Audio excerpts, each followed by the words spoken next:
யாராலையும் கணிக்க முடியாத ஒரு மார்க்கெட்டை தான். உங்கள் பணத்துக்கு உத்தரவாதமே கிடையாது. மற்ற ரிட்டர்ன்ஸை விட அது கொஞ்சம் ஹை ரிட்டர்ன்ஸ் கொடுக்கும். இப்போ ஆதாரமான நம்மளை மாதிரி சின்ன குடும்பத்தினருக்கு ரொம்ப உபயோகமானது. டிப்ஸ் கொடுக்குறவங்களை நம்பி அவங்க பின்னாடி போகிறதுங்கிறது நமக்கு வேஸ்ட்டு. இப்போ நம்மளோட வருமானத்தை அதிகப்படுத்தணும் அப்படின்னா என்னென்ன மாதிரிலாம் இன்வெஸ்ட் பண்ணலாம் அப்படின்னா, ஒரு முடிஞ்ச வரைக்கும் நீங்கள் ஒரு ஆர்டி போடலாம், ரெக்கரிங் டெபாசிட் போடலாம். அதில் ஓரளவுக்கு உங்களுக்கு ஸ்டாண்டர்டாக பலன் இருக்கும். ஏன்னா எந்த பேங்கர்ஸ் அதனால் நமக்கு ஒன்றும் பயம், வட்டி ரொம்ப குறைவாக இருந்தாலும் பயப்பட வேண்டியதில்லை. நம்ம நிம்மதியாக எவ்வளோ ஆர்டி போட முடியாது போட்டு அதை ஆர்டி இசிஎஸில் பாஸ் பண்ணிட்டீங்கன்னா பேங்கர்ஸை எடுத்துப்பாங்க. உங்களுக்கு ஒரு சின்ன தொகை ஒரு ஓரமாக சேர்ந்துகிட்ருக்கும். அதேமாதிரி சிட்டு எதாவது போடுறதா இருந்தால் கூட நல்ல நம்பிக்கையான ஆளாக நமக்கு ரொம்ப வேண்டியவங்களான்னு பார்த்துட்டு அவங்க மூலமாக சின்ன சின்ன சீட்டெல்லாம் போட்டுட்டு அதில் நீங்கள் உங்களோட சேமிப்பு கொஞ்சம் கொஞ்சம் அதிகப்படுத்திக்கலாம். நகை சீட்டு இந்த மாதிரிலாம் போடும்போது முடிஞ்ச வரைக்கும் பெரிய இன்ஸ்டியூஷன் போய்க்கோங்க.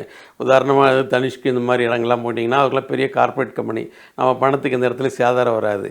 சும்மா சாதாரண ஊரில் இருக்க சின்ன சின்ன கடையெல்லாம் போட்டோம்னா அவங்களுக்கு நாளைக்கு ஏதாவது இஷ்யூ வந்து அதனால் அவங்களுக்கு கொடுக்க முடியாமல் போச்சுன்னா அவங்களும் நெருக்கடிக்குள்ளாவாங்க, நம்மளும் நெருக்கடிக்குள்ளாவோம். இதெல்லாம் நம்ம ரொம்ப கவனத்தில் வைக்கணும். நம்ம ஒவ்வொரு ரூபாயும் மல்டி பண்ணுறதுக்கு ஆசைப்படுவோம்.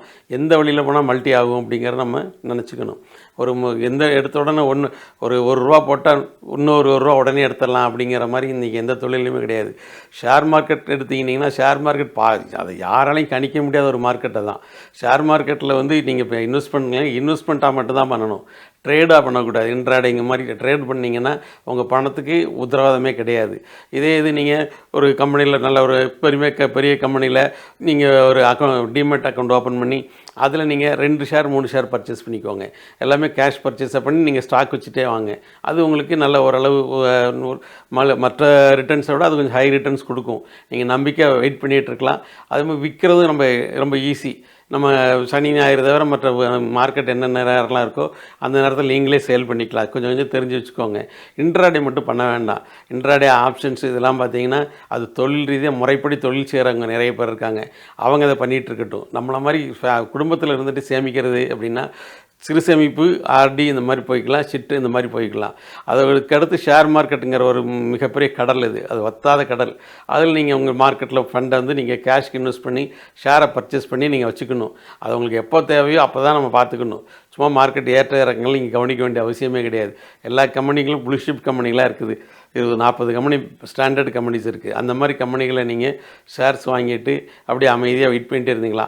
பேங்க்கோட ஷேர்ஸ் வாங்கலாம். அவங்கெல்லாம் பார்த்திங்கன்னா கண்டிப்பாக ஓட மாட்டாங்க, எந்த பிரச்சனையும் இருக்காது. ஆவரேஜ் ஒரு ரிட்டர்ன்ஸ் கொடுத்துட்ருப்பாங்க, டிவிடெண்ட் கொடுப்பாங்க. டிவிடெண்ட் கொடுக்க முடியாட்டி போனஸ் ஷேர்ஸ் கொடுப்பாங்க. இந்த மாதிரி அவங்கெல்லாம் ரொம்ப ஆதாரமான நம்மளை மாதிரி சின்ன குடும்பத்தினருக்கு ரொம்ப உபயோகமானது, நல்ல லாபகரமானது.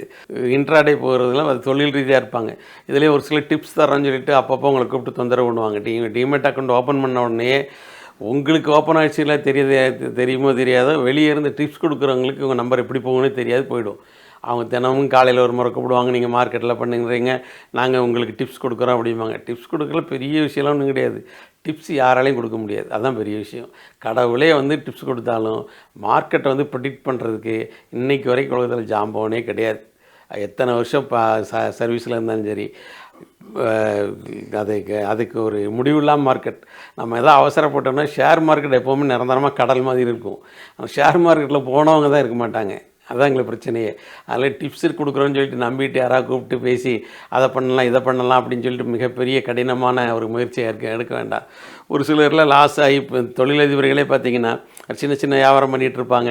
கடைசி நேரத்தில் அதில் எல்லாம் லாஸில் போகும்.